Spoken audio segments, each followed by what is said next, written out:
Jahon tarixi 7-sinf 4-mavzu Britaniyadan Angliyaga. Britaniyaning tub aholisi haqida. Buyuk Britaniya Yevropaning shimoliy-g'arbiy qismida joylashgan. Bu hududda miloddan avvalgi 1-minglikda kelgan Kelt qabilalari britlar yashagan. Milodiy 43-yilda boshlab Britaniya orollarining katta qismini rimliklar bosib oladi. Shu bilan Janubiy Britaniya ustidan ularning deyarli 400 yillik hukmronligi boshlanadi. Rim imperiyasi Britaniya orollarini istilo qilganida orolning janubidan Kelt, Brit, shimolida esa hozirgi Irlandiya va Shotlandiyada Skot, Pikt qabilalari yashagan. Tarix yondaftarchasiga kiriting. London milodiy 43-yil. Orolni Rim imperiyasi istilo qilganidan keyin Temza daryosi sohilida barpo etilgan hamda 4 asrga yaqin rimliklarning bosh shahri bo'lgan.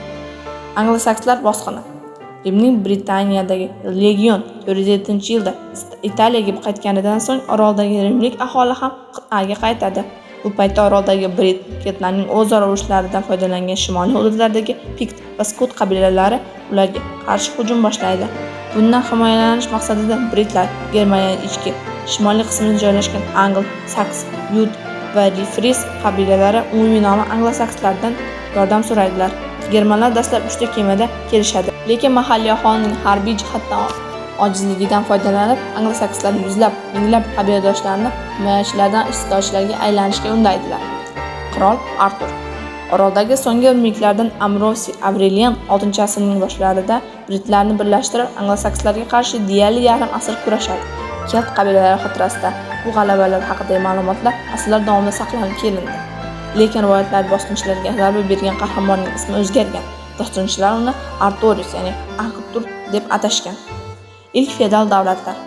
Ambrose Aureliandan so'ng britlarda munosib boshchi bo'lmaydi. Bu esa anglosakslarga orolning katta qismini bosib olish imkonini beradi.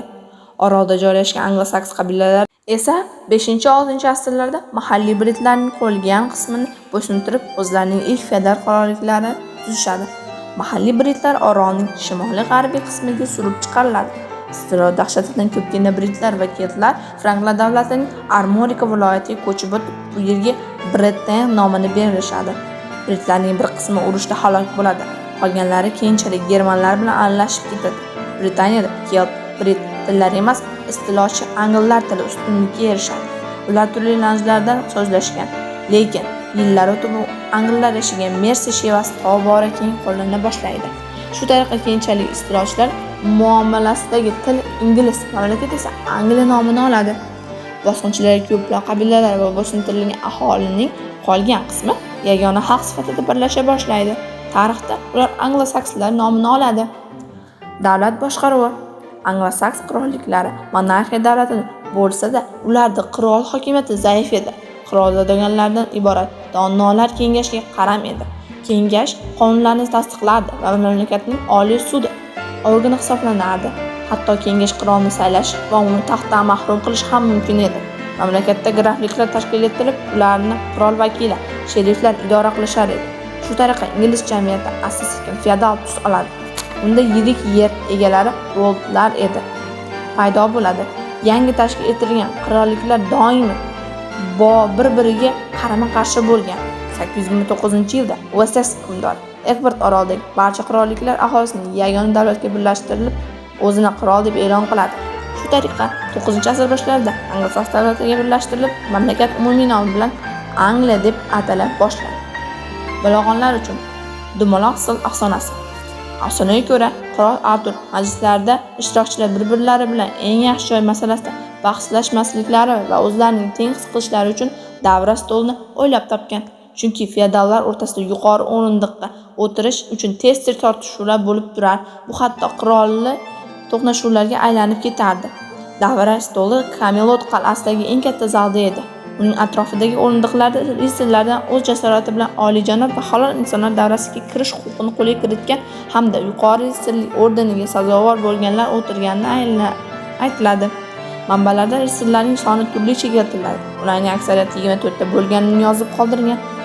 Winchesterda aynan 24 a'zo qatnashadigan davra suhbati hali ham o'tkaziladi. Bu an'ana yuzlab yillar davomida uzluksiz davom etib kelmoqda. Qirol Artur davra stolida ritsarlari bilan davlat boshqaruvi, harbiy urushlar, mamlakat xavfsizligini ta'minlash, fuqarolarni bosqinchiliklardan himoya qilish kabi muhim masalalarni muhokama qilgan. Normanlarga qarshi kurash. Birlashgan Anglo-Saks qirolligi tashkil topishi bilanoq Normanlarga qarshi qattiq kurash boshlashga majbur bo'ladi. Normanlarning boshchilari jangligi bilan ajralib turgan. 838-yilda Egbert bosqinchilarining Angliyaga qilgan hujumlaridan biri qaytara oladi, ammo ichki nizolaridan zaiflashgan Anglo-Saks qirolliklari istilochilarini to'xtatib olmaydi. Oqibatda Normanlar 842-yilda Londonni bosib oladi. Talaydilar, bosib oladi, yondirib yuboradilar.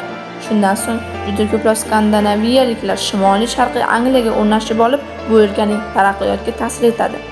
Daniyaliklar ancha zich joylashgan bo'lib, ular kelib o'rnashib qolgan hudud butun o'rta asrlar davomida Daniyaga qarshi mintaqa degan nom bilan yuritilgan. Buni yodda saqlang. Vikinglar 8-asr oxiri, 11-asr o'rtalarida Yevropa mamlakatlarida dengiz yo'li orqali savdo-sotiq bilan shug'ullangan, shuningdek qaroqchilik va bosqinchilik urushlari olib borgan skandinaviyaliklardir. Ular Daniya, Norvegiya hududlarida joylashgan. G'arbiy Yevropada ularni normanlar, ustda varyaglar deb atashgan. Qirol Buyuk Alfred. Normanlar hujumi qirol Buyuk Alfred davrida qaytariladi. 871-900-yillar. U ko'plab qal'alar bunyod etilib, chegaralarni mustahkamlaydi. Dengiz kemalaridan harbiy flot tuzib, qo'shinni isloh qiladi. Xalq lashkarlarini normanlarga qarshi tura oladigan yaxshi harbiy tayyorgarlikdan o'tgan jangchilar bilan almashtiradi. Angliyada 1-mart alohida doimiy soliq olishni joriy qiladi. Bu soliq daniyaliklar puli, ya'ni daniyaliklarga qarshi kurashish uchun yig'iladigan soliq deb ataladi. Qirol Alfred 879-yilda normanlarni o'z hukmronligi ostidagi ingliz yerlarining daxlsizligiga tan olganliklari haqidagi shartnomani tuzishga majbur etadi. Qirol Alfred zamonida ingliz yerlari tinchlik qaror topib, ilm-fan rivojlanadi, madaniy yuksalish boshlanadi. Qirol Alfred juda bilimli, o'qimishli kishi bo'lib, ilm-ma'rifatga homiylik qiladi. Uning davrida savodli ruhoniylar tayyorlash uchun episkoplar qo'shida yangi maktablar tashkil qiladi. Shuningdek, Anglo-Sakson islomnomasi tuzilib, muhim voqealar yilma-yil qayd etib borilgan. Agar 250-yil davomida bitilgan ushbu sonoma bo'lmaganida tarixchilar Angliyaning o'rta asrlar tarixi haqida cheklangan ma'lumotlarga ega bo'lishardi. Alfred Anglo-Saks qirolliklarining qadimgi qonunlarini yig'ib, bitta to'plam qilib chiqarishni buyuradi. Keyinchalik unga Alfred haqiqati nomi beriladi. Alfred lotin muallifligining asarlarini Anglo-Saks tiliga tarjima qildirgan, o'z mamlakati aholisini savodli qilishga intilgan hukmdor edi. Denlonning qaytarilishi. Qirol Alfredning o'limidan so'ng uning vorislari Denlon, Daniya qonunlari viloyatiga hujum boshlaydi va uni qo'shib oladi. Bu davrga kelib Denlonga o'rnashgan daniyaliklar mahalliy aholi bilan ancha yaqinlashib, aralasha boshlagan edilar. Keyinchalik Angliyada yana ichki nizolar boshlanib, davlat zaiflashadi. Bu davrda Daniya qirolligi tez yuksala boshlaydi.